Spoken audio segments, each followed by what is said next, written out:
Chapter 6. Mr. Gum Lays Down His Heart. Meanwhile, Mr. Gum was a-mumbling and a-grumbling his way into town.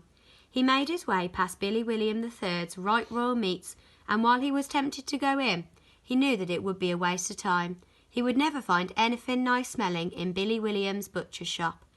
That was one of the reasons Mr. Gum liked him, because he was a stinker. There were no customers with Billy William at that hour, and Mr. Gum could see him through the dirty window.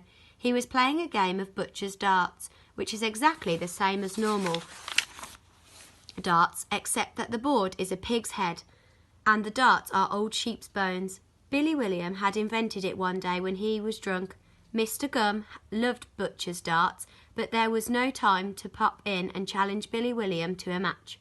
He had more important fish to fry, or other to poison, or rather, dog, not fish. He had more important dog to poison. So he continued on and crossed over to Mrs. Lovely's wonderful land of sweets, which was a sweet shop at the other end of the road. As you might guess, Mr. Gum didn't enjoy going in there at all, because it was a wonderland of sweets and goodness, and Mr. Gum was a filthy old devil who hated good things like sweets and birthday parties and kittens dressed as clowns. He would much rather hear a piano being demolished by illegal bulldozers than a Mozart concerto. He didn't even like pop music, not even the Beatles. The only thing he liked about the Beatles was their name, because they sounded like insects and you could scare people with insects. So he stepped into the sweet shop as cautiously as a paper hat in a storm. Immediately the air was full of marvellous scents. The powdery smell of sherbet lemons mingled with the odours of strawberry bombs and licorice whips. Mr. Gum felt sick. He felt as if he were being attacked by the forces of good. When he was a boy, he had loved eating sweets, but that was before he turned into a bad man. Yet now he seemed to hear the voice of the boy he had once been calling to him down the years. Where did it go? All the good. Where, oh where? Turn again. Turn again. You can be good again. I know it. There is still time. Turn again, Mr. Gum, said the voice in his head. He looked down and saw that the voice was not in his head after all, but belonged to a young boy who was standing next to him. Turn again, Mr. Gum. You can be good again, said the boy, offering him a fruit chew. For some strange reason, the boy's honest face frightened Mr. Gum more than anything else in that sweet shop. All this talk of turning again, he snarled, shoving the boy out of the door. I don't like it, I tell you. It makes me feel sick. At that moment, Mrs. Lovely came tumbling out of the back room with her kindly eyes and kindly nose and kindly ears.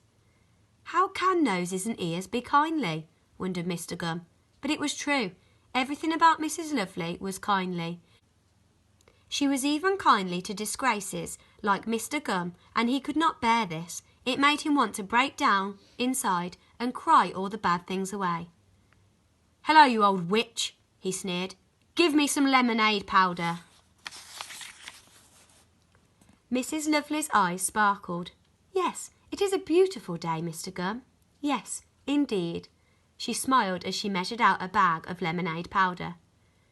I don't know what's so lovely about it, you old menace, snarled Mr. Gum, handing over some potatoes he had painted to look like pound coins to save money.